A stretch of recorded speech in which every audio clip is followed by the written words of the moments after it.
¿Sabías que entre 1958 y 1975 hubo una provincia española en África llamada Sáhara Español? Fue la provincia número 53 de España. Lo que hoy se conoce como el Sáhara Occidental fue una colonia española a partir de 1884 y a partir de 1958 el entonces denominado Sáhara Español se convirtió en la provincia número 53 de España. En 1975, los españoles abandonaron el territorio sin hacer ningún referéndum y Marruecos lo anexó. Hasta el día de hoy, el Sáhara Occidental es un territorio disputado y es el único territorio en el continente africano que está pendiente de descolonización. El Frente Polisario, con el apoyo de Argelia y un gobierno en el exilio, lucha por la liberación del pueblo saharaui y reclama su independencia, la República Árabe Saharaui Democrática. Mientras tanto, Marruecos sigue considerando el Sáhara Occidental como parte de su territorio y controla más del 80%. Hoy te traigo un testimonio muy especial. Laura nos cuenta en primera persona cómo su familia y ella llegaron al Sáhara y cómo fueron aquellos años en la provincia 53 de España. Es un testimonio grabado en persona y en exteriores, en el jardín de Laura. Con Laura echamos una mirada atrás a un pasado que dejó huella en la historia de España y del que tampoco sabemos. Con su mirada despreocupada de joven adolescente, Laura nos cuenta en primera persona algunas anécdotas de los 3 años que vivió en el Sáhara y de cómo vivió su regreso 34 años más tarde, con mucha emoción. Así que espero que lo disfrutes tanto como yo he disfrutado haciendo la entrevista. Te dejo con el episodio.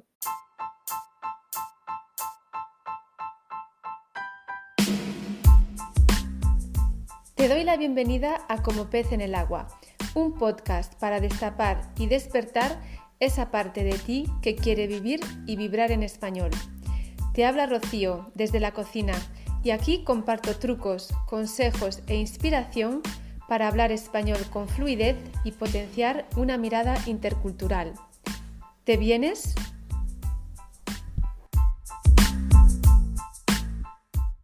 ¿Cómo llegasteis hasta allí? Cuéntanos. Bueno, mi padre llegó al Sáhara para trabajar, porque allí se ganaba muchísimo más que en España, lo doble, y tenía de aquella 4 hijos que alimentar.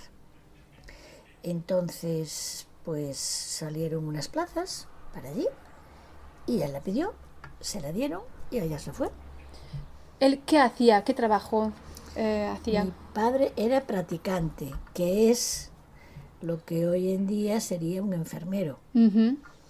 Pero de aquella se trabajaba en el rural, y de aquella en el rural un practicante ganaba muy poquito. Sí. No como después cuando se puso la seguridad social agraria. Entonces el incentivo del salario, ¿no?, era para atraer a empleados de la España peninsular. Sí, eran funcionarios públicos. Funcionarios públicos. Funcionarios públicos. Vale. Entonces, ¿él se fue solo o con la familia ya desde el principio? Bueno, él primero se fue solo. A los meses vino a buscar a la familia, pero en este caso se fueron todos menos yo, porque por cuestiones de estudio consideraron que era mejor que yo me quedara aquí para acabar el bachillerato elemental. Entonces yo me quedé aquí para acabar 4º de bachillerato con mis abuelos y unos tíos. Cuando Laura dice aquí es Ferrol, ¿no? Sí. En Galicia, Ferrol. En el norte de Galicia, sí. Te quedaste con tus abuelos y luego, cuando acabaste el bachillerato, ahí fue cuando fuiste con tu familia a... Vale, la ciudad en la que vivíais se llamaba Villa Cisneros. Sí. Que hoy en día... Sí, es lo que hoy en día se llama Dakhla. Dakhla. Y yo me fui. ¿Llegaste ¿En qué llegaste? En avión. En avión.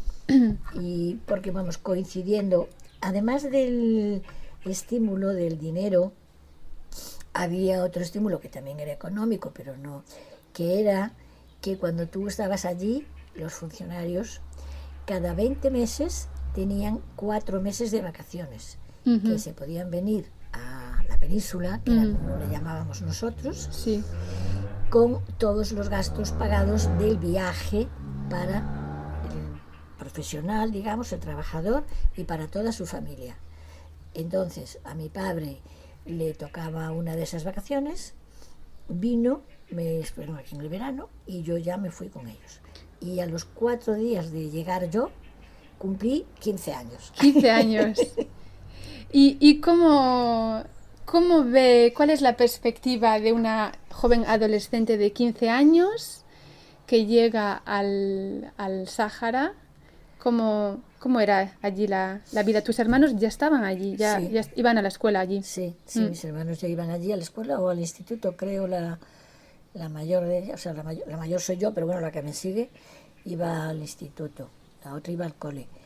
¿Profes españoles? Profes españoles, sí, en español. ¿En español? Aunque también había niños saharauis, sobre todo ya en el instituto. Pero sí, escolarizados, los que querían. Sí. No todos los saharauis querían escolarizarse. Y de hecho, sobre todo si eran niñas, no estaba bien visto que se escolarizaran. Mi visión, Dios mío, imagínate, con 15 años, que te sacan de tu zona de confort, que se dice ahora, y te llevan a un país que, bueno, sí, era nuestro país, pero era el desierto. El desierto. Aquello era el desierto. Y no conocías a nadie de tu edad. Entonces, pues bueno, el primer año, digamos, fue un poco durillo, porque no tenías gente de tu edad con quien relacionarte. Solamente me relacionaba con mi familia y con los amigos de mi familia, que tenían niños, pero más pequeños que yo. Sí. ¿Qué población era la población de españoles en el Sáhara? Hombre, mayoritariamente eran militares. Militares. Militares de todos los cuerpos, digamos. De tierra, mar y aire. Tierra, mar y aire. Sí, de los tres. Sí. Y después había funcionarios públicos que trabajaban, bueno, pues sobre todo en el hospital, en las escuelas. No soy consciente de así en ningún otro sitio más.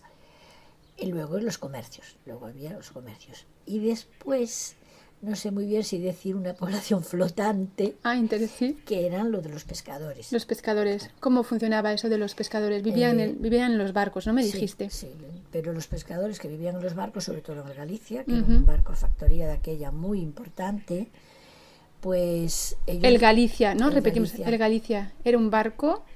que pertenecía a Pescanova. Pescanova. Sí, y era un barco que de aquella era una cosa súper sofisticada, porque era un barco factoría con congeladores, y era a donde llevaban la pesca todos los barquitos que estaban pescando por los alrededores. Para conservarla fresca. El famoso banco de pesca sahariano. Era ahí. Entonces esa población... Bueno, pues venía a darla por asuntos comerciales, por el correo, pues bueno, venían allí a coger el avión o llegaban en el avión. Bueno, había así un movimiento. Bueno, y estaban los curas. Me había olvidado. ¿Estaban los curas? Los curas, de eso no hablamos antes. ¿No? Claro, había misiones, unas misiones. No, había la curas. Iglesia Católica con 2 curas. 2 curas. Aparte de los curas militares. Los militares tenían sus curas aparte. Sí. Ese era para la población civil. ¿Y vosotros ibais a misa? Sí. ¿Sí? Bueno, estamos hablando, es verdad, no dijimos, pero estamos hablando de qué época, porque 1961, creo 61. Que antes, ¿no? Tu padre se fue en el 1961, ¿no? Sí, y yo en el 63. Entonces estamos hablando ya que estaba Franco. Sí, estaba Franco. Época de Franco, sí. Por supuesto. Sí. ¿Y cuál era el círculo familiar, no? Me contaste antes una anécdota chula que... lo de los... tu casa era un poco el... tu padre el consulado. Era el consulado. El consulado de Galicia en Villa Cisneros. Sí, bueno, yo creo que la población mayoritaria era canaria, era de origen canario, Está muy cerquita sí, pero yo creo que geográficamente. después la siguiente éramos los gallegos, Ujú. me parece a mí.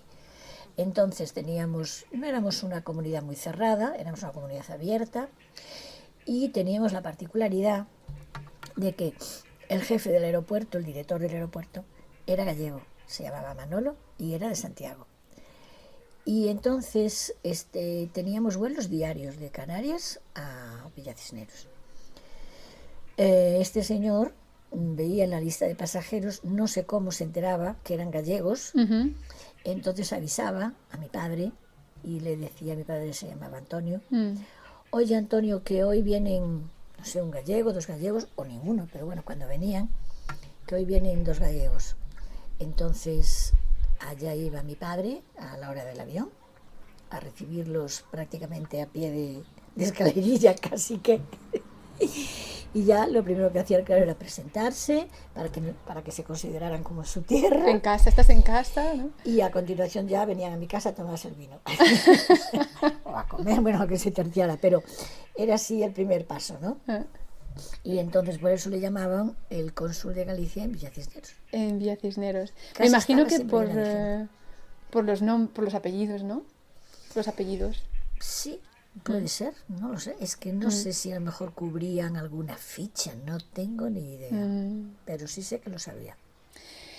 Vale, entonces tú allí no ya habías terminado el instituto, el bachillerato, El elemental. el elemental. ¿Qué hacías Allí en... no se podía, cuando yo llegué, todavía no se podía estudiar hasta el bachillerato superior. Mis hermanas sí ya hicieron allí hasta el bachillerato superior, hasta COU. Pues la verdad no hacía nada. O sea, al principio, pues eso, cuidar de mis hermanos o pasear o no hacía nada. Ir con mi padre a pescar, Mm. que era mi actividad principal al principio. Hasta ¿Ibas que, al puerto a pescar con tu padre o sí, ibais en barco no, íbamos al puerto. al puerto? Villa tenía y tiene, lo que pasa es que ahora no se puede entrar, un espigón grande, muy largo metido en la ría. En la propia ría, digamos, porque Darla está como, Villaciones está como en una ría, el Sí. istmo está arriba. No, se mete así como en la ría. Sí, un pedazo de tierra. No, No, es tú estamos hablando. un puerto, un espigón. Un espigón. Un ¿Pero qué espigón le llamas tú a un largo. espigón? Pues un espigón es una construcción muy alargada de Ujú. cemento armado, que es donde Ah, atracan los barcos, o vale. sea, donde tú puedes andar, por Sí. donde se puede andar, Ujú. y que habitualmente atracan los barcos. Sí. Bueno, pues allí había un espigón y bueno, la pesca allí era, nada, una pasada. Tú tirabas el anzuelo, tiras para arriba y siempre sacabas algo. Podía ser una lubina, un sargo, una vieja, Sí. un calamar. Sí, sí, sí. Entonces, en un principio, pues eso era mi... Hasta que después, bueno, primero conocí a una chica, que nos hicimos amigas, entonces ya entré, digamos, dentro de la vida social de Villa Cisneros, pero también unos amigos de mis padres me ofrecieron trabajar de dependienta en su zapatería. Y era muy divertido, porque pues claro, por allí entraba todo el mundo y era así un sitio muy, bueno, muy animado. Pero mejor fue después de la zapatería, pues entonces me ofrecieron un trabajo en el kiosco, que todo el mundo le llamaba el kiosco. El kiosco. El kiosco. Sí. Un estanco aquí, ¿no? El kiosco es como un estanco. Podría ser, lo que pasa es que no sería exactamente un estanco, ¿No? sería un kiosco de estos de madera, en los que se vende la prensa. Ah, Es ajá. una construcción Sí. de madera, sí, era así, que estaba así como en medio de una placita, delante del cine. Y eso era pues donde iban todos los soldados del cuerpo que fueran, cuando bajaban del cuartel, que venían al cine, Ujú. que era cuando los dejaban salir por la tarde. Entonces todo el mundo venía allí a comprar las revistas, los libros, la crema de afeitar, y muchos de ellos que no sabían leer y escribir, pues cuando les llegaban cartas de su familia me las traían para que yo se las leyera. Ajá. Y después si querían contestarle pues me las traían para que yo se las escribiera. Ah, Y entonces era una te enteraste así de experiencia. muchos cotilleos, Sí, ¿no? sí, sí, Al escribir las la verdad cartas. es que sí, la verdad es que sí. Y luego, claro, fue ahí, yo ya tenía afición a la lectura, pero bueno, ahí ya fue desencadenante total. Porque allí te podías leer Claro, todos porque los también libros. Mm, se vendía mucho libro. No, se vendía mucho libro, curiosamente. sí. Sí, sí, estaba muy... Sí, sí. Mm, muy Y- bien. Entonces, allí estuviste 3 años, ¿no? Antes de irte. ¿Tu familia quedó todavía? sí, yo me fui a estudiar fuera, a Canarias. Sí. Y ellos se quedaron. Y yo ya cuando acabé de estudiar ya volví un año de vacaciones y hasta 34 años después de haber dejado el Sáhara, no volví. No volviste. Y de hecho fuiste, lo estuvimos hablando antes, fuiste la única de la familia que volvió años después. Sí, sí, sí. Tenías ese deseo de ver un poco cómo había cambiado. Sí, Ujú, sí, tenía mucha curiosidad, la verdad, por curiosidad. ver Ujú. cómo estaba, por ver cómo estaba. Porque en ese tiempo habíais creado una asociación. Sí, que se llamaba la Asociación de Amigos de Villa Cisneros. Sí. Bueno, y también sobre todo porque en todo ese lapsus de tiempo pues fue cuando fue toda la guerra de liberación del Frente Polisario, la ocupación, entre comillas, de Marruecos, la entrada de población marroquí, el desarrollo Sí. de, claro, el desarrollo de Villa Cisneros ya convertida en Dakhla. Ujú. Imaginaos, o sea, en 34 años, cómo crece una ciudad, ¿no? Y además, es que tú conociste a mucha... Tú no naciste allí, en tu caso no No. naciste allí, fuiste con 15 años, pero sí que hubo españoles que nacieron allí y que en el momento en el que España abandonó la colonia, esa gente de repente es como un poco perdió su hogar, ¿no? En cierto modo, Sí, yo creo que eso le pasó sobre todo a los canarios. a los canarios. Ujú.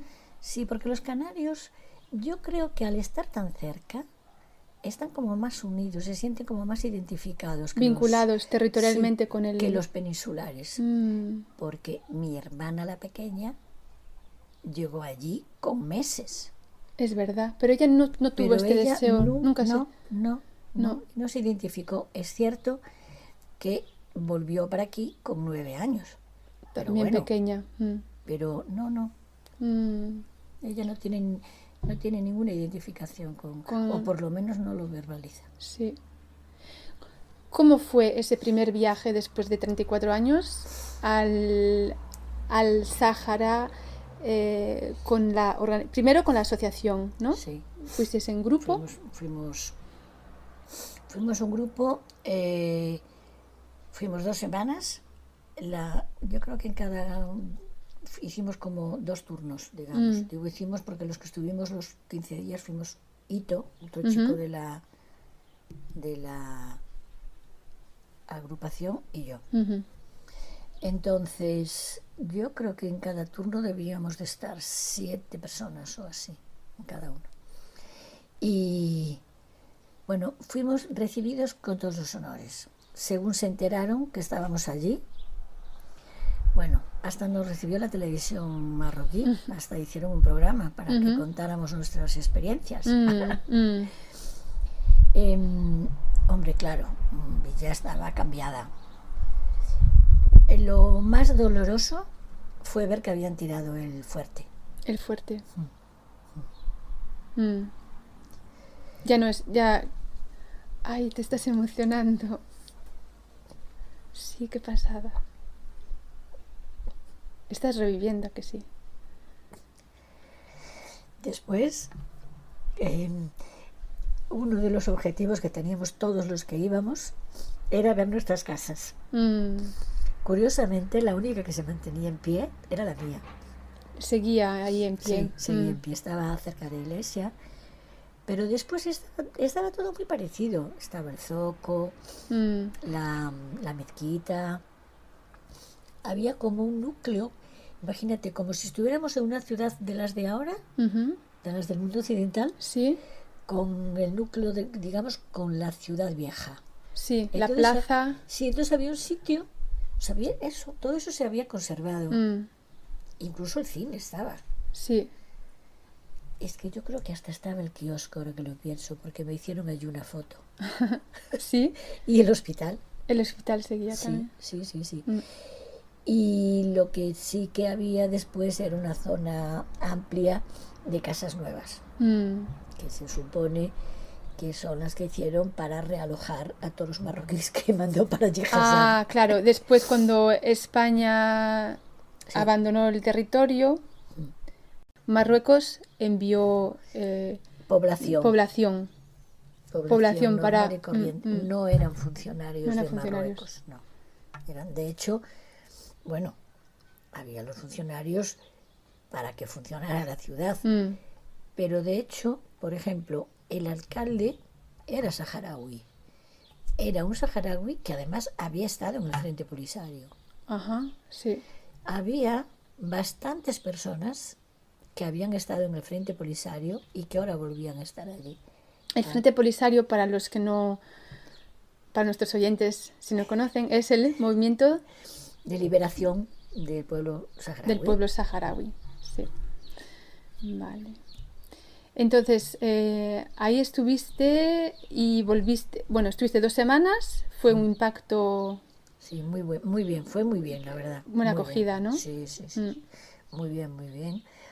Hombre, lo que sí que había era ya pues un cambio, había hoteles, y antes no había hoteles, había restaurantes, bueno, era así como una mezcla entre el Sáhara de antes y el Sáhara moderno. El era Sáhara una moderno. cosa así, sí. Hombre, hoy en día es un punto turístico importante en Marruecos. ¿Se desarrolló turísticamente? Sí, sobre todo el istmo. El istmo. Yo no llegué hasta allí, porque luego Layún es la capital. Sí, era la capital del Sáhara. La capital era Layún. Sí. Y Layún es mucho más grande que Villa. Sí. Pero tú hasta Layún, todo por ahí, por el interior de aquella no estaba permitido, ¿no? Irse... No, vamos Teníais a ver. una zona delimitada, ¿no? No os podíais mover más allá de... Sí, había una frontera que cogía la lengua de la península, digamos, que estaba alambrada. Alambrada. Que de no... un extremo al otro estaba alambrada. Había una barrera, no se podía desde pasar. el interior de la ría, digamos, hasta el Atlántico. Sí. Porque geográficamente eso es una lengua. Entonces, podías ir, pero con permiso. Y sí, se podía ir a Layún, pero a Layún fueron cuando se iban a examinar de la reválida del sexto. ¿Los estudiantes tenían que ir a Layún? Sí. Para... Y los llevaban los profes en unos Land Rover. Mi hermana lo cuenta como toda una odisea. Sí, tenían que ir. No podían. Y además la primera promoción que fue, pues fue esta de mi hermana. De tu hermana. Fue toda una aventura. Bueno. Sí. Muy bien. ¿Y recuerdas la última vez que fuiste al Sáhara? Sí, al Sáhara. Sí. Porque volviste un par de veces más. Sí, volví un par de veces más, sí. De hecho, ¿pensaste en comprar una casa allí? Sí, eso sí. Ahora a lo mejor ya no, porque ahora ya con el tema el turismo de masas lo estropea todo. Lo estropeamos. Lo estropeamos todo. Somos muy poco respetuosos. Y claro, y además después pues las empresas lo que quieren es dinero fácil y rápido. Porque el istmo era una pasada de bonito. Y hicieron unos hoteles terribles. Además es súper estrecho en el mapa, ¿no? Parece súper estrecho. Yo creo que tiene 3 kilómetros. Bueno, en el istmo a lo mejor algo más. Sí. Pero lo que es la lengua, yo creo que eso eran 3 kilómetros. ¿Qué le llamas la lengua? Pues es que... Nuestros estudiantes, la lengua, a lo mejor la lengua de la boca. Es que le llamo una lengua porque tiene forma de una lengua. De una es como lengua. Una lengua que sale de la costa del Atlántico pedazo de tierra. Sí, de todas maneras, que entras sale en Google Maps, y hay que poner Dakhla sí.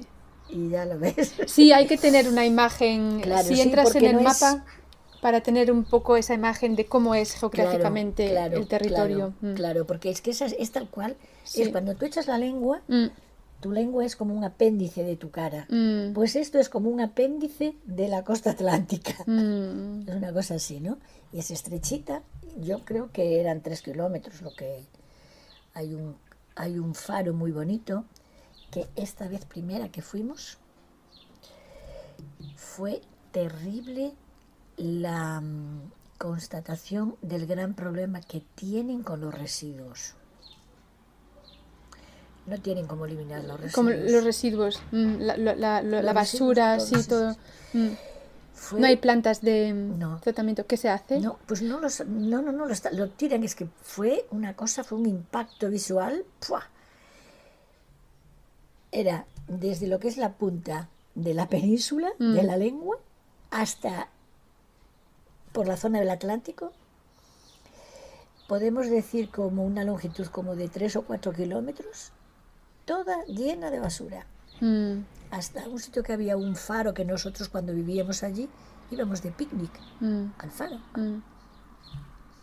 Terrible. Y cuando tuvimos la entrevista con el alcalde, que nos recibió el alcalde, le dijimos, pero bueno, porque había hasta perros salvajes. Era una cosa. Y dijo, sí, tenemos un grave problema, pero no sabemos cómo solucionarlo. Se lo estaban estudiando. Yo no sé cómo harán en otros países de África, porque la verdad es que hay mucho vertedero de Mucho vertedero. No somos conscientes de todos los... ¿De dónde van todos los residuos que generamos? Para el mar. O sea, acabarán allí, está cerca del mar, pero ¿no? es que allí... Sí, bueno, vamos a ver, de hecho estaban en la costa, porque curiosamente... Hombre, es curioso que entraran en el Google Maps, porque te das cuenta, entonces la parte que estás en el Atlántico es una parte rocosa de acantilados. No es playa. Y sin embargo, luego la parte de dentro es todo playa. Es todo playa. Y la parte del istmo es todo playa, pero es dentro. Sí. Entonces es muy curioso verla. Entonces, claro, todos esos residuos están encima de esos acantilados. Ya. Bueno, Laura, vamos un poco terminar la charla, ¿no? Entonces, la última vez que fuiste, ¿ya en qué año? Ya al final fue un poco como... ¿En qué año? Estuvimos echando cuentas. 70. 76 más 30. Ah, no, en el 2000 y en el pico. 2000 y algo. Claro, los 34 años eran, ¿no? 76 más 34 son 2000, ¿no? Más o menos. Sí. Justo 2000, ¿no? Pues debió ser el 2001 o 2002. Y ahí estuve incluso en uno de los campamentos, que era cuando se estaba empezando el turismo en el istmo. En el istmo. Y ahí estuve hospedada ahí en un sitio que se llama... no me acuerdo. Actitude. Con 2 T. Se llama Actitude. Y... Como cuando echas la mirada atrás a esos 3 años de adolescente que estuviste en el Sáhara, desde ya ahora, desde la adultez, cuando echas la mirada atrás, ¿cómo crees que te impactó ese tiempo allí con tu familia? Hombre, tú de aquella no eras consciente. No eras consciente, pero sí es cierto que te da una visión diferente de la vida. Sí, está claro. Sí. ¿Tuviste el contacto con los...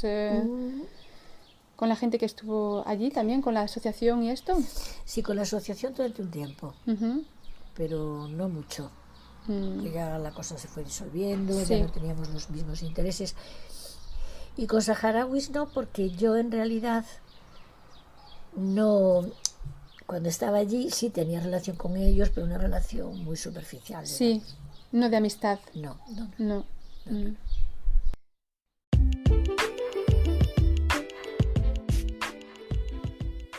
Hasta aquí ha llegado el episodio de hoy. Muchas gracias a Laura por haberme permitido captar en audio este pequeño fragmento de historia, de su historia. Y gracias a ti por escucharlo. Si te ha gustado y me quieres ayudar a llegar a más gente, puedes compartirlo con otros estudiantes de español o dejar una reseña en tu plataforma favorita. Y si quieres recibir mi Fluency Newsletter cada semana, suscríbete en el enlace que dejo en las notas del episodio. Cuídate mucho y hasta pronto.